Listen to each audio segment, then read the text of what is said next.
రోజుల్లోనే 200 కోట్ల క్లబ్లోకి చేరింది.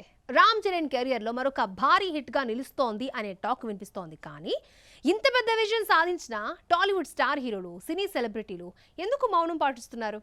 అప్రిషియేట్ చేయలేకపోయినా కనీసం విశేష్ కూడా పోస్ట్ చేయకపోవడం వెనుక రీజన్ ఏంటి? నిజంగానే ఇండస్ట్రీలో ఎవరి సక్సెస్ వాళ్ళదే అన్న కల్చర్ పెరిగిపోతుందా? రామ్ చరణ్ హీరోగా బుచ్చిబాబు సానా దర్శకత్వంలో తెరకెక్కిన పెద్ది బాక్స్ ఆఫీస్ వద్ద మంచి వసూళ్లతో దూసుకుపోతోంది. 3 రోజుల్లోనే ప్రపంచవ్యాప్తంగా 236.7 కోట్ల గ్రాస్ వసూలు చేసినట్లు సినిమా టీం అధికారికంగా పోస్టర్ విడుదల చేసింది. విలేజ్ బ్యాక్డ్రాప్ లో సాగే ఈ స్పోర్ట్స్ అండ్ ఎమోషనల్ డ్రామాలో పెద్ది పాత్రలో రామ్ చరణ్ తన కెరీర్ బెస్ట్ పర్ఫార్మెన్స్ ఇచ్చాడని ప్రశంసలు వస్తున్నాయి.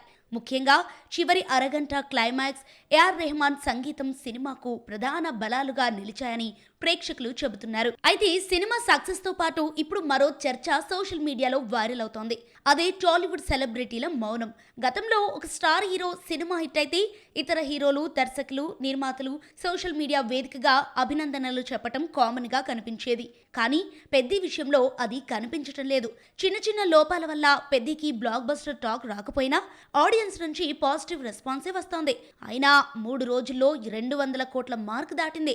ఇప్పటికీ ఇండస్ట్రీ నుంచి పెద్దగా స్పందన కనిపించకపోవటం చర్చనీయాంశంగా మారింది. ఇది కేవలం టాలీవుడ్ కే పరిమితం కాదు. ఇటీవలే బాలీవుడ్ లో భారీ విజయం సాధించిన ధురంధర్ విషయంలో కూడా ఇదే తరహా విమర్శలు వినిపించాయి. సినిమా బ్లాక్ బస్టర్ టాక్ తెచ్చుకున్నప్పటికీ బాలీవుడ్ స్టార్ హీరోల నుంచి పెద్దగా స్పందన రాలేదని సోషల్ మీడియాలో చర్చ జరిగింది. ఇప్పుడు టాలీవుడ్ లోనూ అదే పరిస్థితి ఎదురైంది. దీంతో ఇప్పుడు అభిమానులు ఒక ప్రశ్న లేవనెత్తుతున్నారు. సినిమా ఇండస్ట్రీలో పరస్పర అభినందనలు తగ్గిపోతున్నాయా, లేక సోషల్ మీడియా యుగంలో ప్రతి ఒక్కరూ తమ సినిమాల ప్రమోషన్స్ కే పరిమితమవుతున్నారా అనే డిస్కషన్ పెరుగుతోంది. మా ఇంటి బంగారం ఈ నెల 19న రిలీజ్ కానుంది. ఇలాంటి టైంలో ఎక్స్ లో బాంబు పేల్చింది సమంత. ఈ సినిమా తాను చేయాల్సింది కాదంటూ చెప్పుకొచ్చింది. సాయి పల్లవి చేయాల్సిన సినిమా అట. కథలో మార్పులు చేసి సమంతతో తెరకెక్కించడానికి రీజన్ ఏంటి? మరి నిజంగానే సాయి పల్లవి ఈ సినిమా చేస్తుంటే ఎలా ఉండేది? ఏక్ దిన్ లాంటి బాలీవుడ్ డిజాస్టర్ డెబ్యూ కంటే మా ఇంటి బంగారం ఆమెకు ప్లస్ అయ్యేదా? అసలు ఈ స్టోరీ ఎవరికి బాగా సూట్ అవుతుంది? సాయి పల్లవికా, సమంతకా? మా ఇంటి బంగారం సినిమా మొదట సాయి పల్లవి చేయాల్సిందట. ఆమె ఇతర ప్రాజెక్టులతో బిజీగా మారటంతో ఆ అవకాశం సమంతకొచ్చిందని స్వయంగా సమంతనే చెబుతోంది. ఈ సినిమా ట్రైలర్ చూస్తే ఇది సాధారణ ఫ్యామిలీ డ్రామా కాదు. Action, emotion, revenge, family sentiment అన్నీ కలిసిన ఒక స్ట్రాంగ్ విమెన్ సెంట్రిక్ కథలా కనిపిస్తోంది. ముఖ్యంగా ట్రైలర్లో సమంత చూపించిన డ్యూయల్ షేడ్స్, ఒకవైపు కుటుంబానికి అండగా నిలిచే మహిళ, మరోవైపు ఆయుధం పట్టుకొని పోరాడే అమ్మాయి. ఈ 2 షేడ్స్ను చూస్తే మొదట ఈ కథ సాయి పల్లవి దగ్గరకు వెళ్ళి సమంత దగ్గరకు ఎందుకు వచ్చిందో అర్థమవుతుంది. ఈ పాత్రలో emotional intensity, natural performance, strong women గా కనిపిస్తోంది. మా ఇంటి బంగారంలో కనిపిస్తున్న action, stylised presentation, gun fights, commercial tone చూస్తే ఇవి సమంత ఇటీవల చేసిన ఫ్యామిలీ మ్యాన్ 2, సీటాటిల్, హనీ బన్నీ లాంటి ప్రాజెక్ట్స్ కు దగ్గరగా ఉన్నాయి. స్పై, యాక్షన్, ఎమోషన్ కలిపిన పాత్రలను సమంత గత కొన్నేళ్లుగా చేస్తోంది. అందుకే ట్రైలర్ చూసిన తర్వాత చాలా మంది ఈ కథ ఇప్పుడు సమంతకే ఎక్కువ సూట్ అయిందనే అభిప్రాయం వ్యక్తం చేస్తున్నారు. ముఖ్యంగా అమాయకత్వం నుంచి అగ్రెసివ్ మోడ్కి మారే ట్రాన్సిషన్ను సమంత ఈ మధ్య చాలా ఈజీగా హ్యాండిల్ చేస్తోంది. ఇక సాయి పల్లవి కోణంలో చూస్తే ఆమె బాలీవుడ్ డెబ్యూ ఏక్ దిన్ ఆశించిన స్థాయిలో ప్రభావం చూపలేకపోయింది. నటనకు ప్రశంసలు వచ్చినా సినిమా మాత్రం బాక్స్ ఆఫీస్ ముందు బొక్కబోర్ల పడింది. అదే సమయంలో మా ఇంటి బంగారం లాంటి Telugu lady oriented commercial cinema చేస్తుంటే సౌత్ మార్కెట్లో ఆమె ప్రెజెన్స్ మరింత బలపడేదనే వాదన కూడా వినిపిస్తోంది. ఇప్పుడు బాలీవుడ్ రామాయణలో సీత పాత్ర చేస్తున్న సమయంలో ఇలాంటి పవర్ఫుల్ కమర్షియల్ పాత్ర ఆమె ఇమేజ్కు మరో డైమెన్షన్ ఇచ్చేదని ఆమె ఫ్యాన్స్ ఫీల్ అవుతున్నారు. మా ఇంటి బంగారంలో కనిపిస్తున్న dual shades, stylish action, commercial mass ఎలిమెంట్స్ను సాయి పల్లవి తనదైన శైలిలో చేయగలిగేదా? సమంత చేస్తున్నట్టుగా కమర్షియల్ ప్యాకేజింగ్తో ప్రజెంట్ చేయగలిగేదా అనే కామెంట్స్ కూడా వినిపిస్తున్నాయి. Sai Pallavi strength natural emotions పలికించటం, Samantha బలం ఎమోషన్తో పాటు స్టైలిష్ యాక్షన్ కూడా చేయగలగడం. అందుకే ఈ కథ మొదట నందిని రెడ్డి, సాయి పల్లవి కోసం రాసినా ఇప్పుడు ట్రైలర్ చూస్తుంటే ఇది సమంత ఇమేజ్కు తగ్గట్టుగా మారినట్టే కనిపిస్తోంది. చివరికి ఇది మిస్ అయిన అవకాశం సాయి పల్లవిదా, లేక సరైన సమయంలో సమంతకు దక్కిన అదృష్టమా? జూన్ 19న రిలీజ్ అయితే గానీ చెప్పలేం. ఒకప్పుడు star hero cinema Thaman music అంటే గ్యారంటీ హిట్ అనే టాక్ ఉండేది. కానీ గత కొంతకాలంగా తమన్ ఆల్బమ్స్ పై మిక్స్డ్ రియాక్షన్స్ వినిపిస్తున్నాయి. ఇలాంటి టైంలో లెనిన్లో వినిపిస్తున్న సంగీతం మళ్ళీ పాత తమన్ని గుర్తుకు చేస్తోందా? మరి ఈ సినిమా తమన్ కి బౌన్స్ బ్యాక్ తో పాటు అఖిల్ కెరీర్ కూడా కీలకమైన బ్రేక్ ఇస్తుందా? తెలుగు సినిమా ఇండస్ట్రీలో ఒక దశలో తమన్ పేరంటేనే మ్యూజికల్ సెన్సేషన్. అలా వైకుంఠపురంలో, అఖండ, వీరసింహారెడ్డి, భగవంత్ కేసరి ఇలాంటి సినిమాలతో చార్ట్ బస్టర్ ఆల్బమ్స్ అందించాడు. అయితే గుంటూరు కారం తర్వాత తమన్ మ్యూజిక్ పై గతంలో కనిపించినంత హైప్ కనిపించడం లేదు. పాటలు వస్తున్నా సోషల్ మీడియాలో ఒకప్పుడు వచ్చినంత వైరల్ రెస్పాన్స్, రిపీట్ వాల్యూ మాత్రం కనిపించడం లేదు. ఓజీ, ది రాజాసాబ్ సినిమాల విషయంలో తమన్ బ్యాక్గ్రౌండ్ స్కోర్ కు మంచి స్పందన వచ్చింది. ముఖ్యంగా ఓజీ టీజర్ గ్లిమ్స్ లో వినిపించిన బీజియం అభిమానులకు ఆకట్టుకుంది.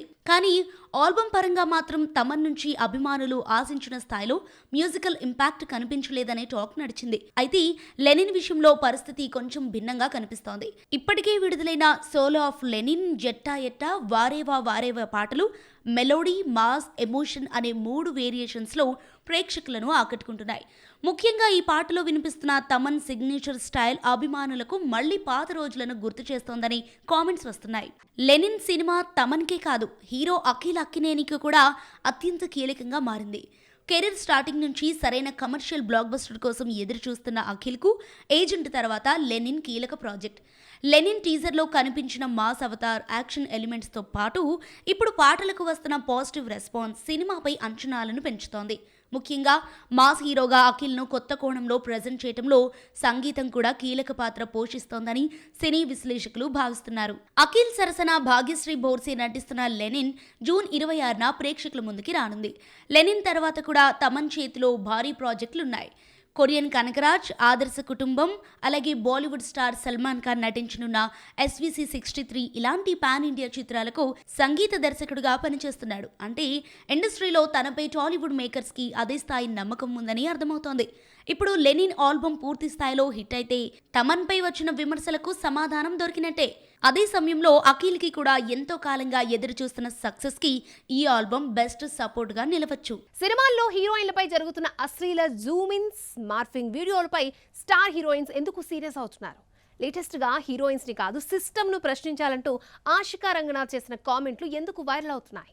మరోవైపు వరుస తెలుగు సినిమాలతో బిజీగా మారిన ఈ బ్యూటీ కెరియర్ ఇప్పుడు ఏ రేంజ్ లో ఉంది? కన్నడ ఇండస్ట్రీలో క్రేజీ బాయ్ సినిమాతో హీరోయిన్ గా ఎంట్రీ ఇచ్చిన ఆషికా రంగనాథ్ షార్ట్ పీరియడ్ లోనే స్టార్ హీరోయిన్ గా గుర్తింపు తెచ్చుకుంది. రాంబో 2, మదగజ, అవతార పురుష లాంటి చిత్రాలతో కన్నడ ప్రేక్షకులకు దగ్గరైన ఆమె 2023లో కళ్యాణ్ రామ్ నటించిన అమిగో సినిమాతో తెలుగు ప్రేక్షకులకు పరిచయమైంది.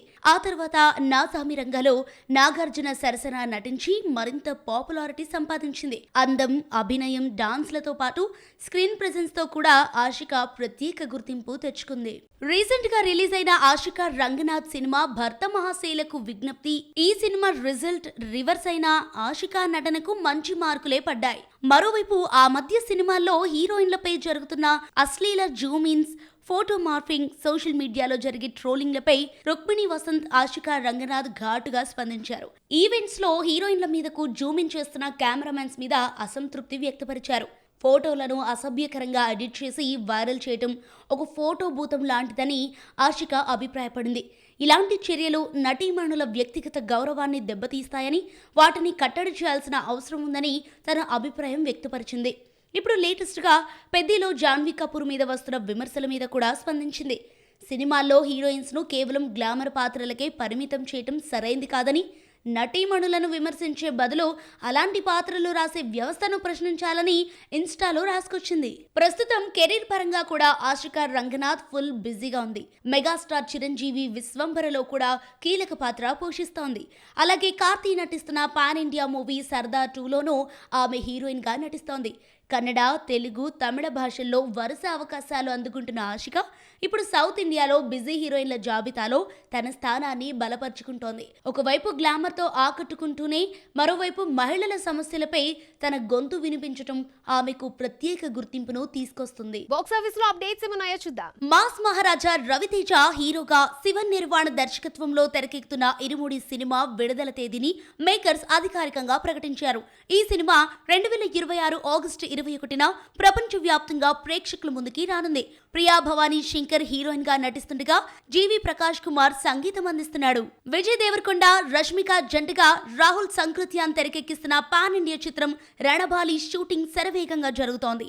తాజాగా గండికోటలో జరిగిన షెడ్యూల్ తో ఈ సినిమా 100 రోజుల చిత్రీకరణ పూర్తి చేసుకుంది.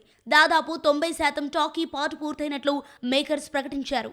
ఈ సినిమా సెప్టెంబర్ 11న ప్రపంచ వ్యాప్తంగా విడుదల కానుంది. చెన్నైలో జరిగిన సంగీతం ప్రీ రిలీజ్ ఈవెంట్ లో ముఖ్య అతిథిగా పాల్గొన్న కమల్ హాసన్ దర్శక దిగ్గజం సంగీతం శ్రీనివాసరావుతో తనకున్న అనుబంధాన్ని గుర్తు చేసుకున్నాడు. సంగీతం కథను సంగీతం గారు దాదాపు 45 ఏళ్ల క్రితమే తనకు వినిపించారని వెల్లడించారు.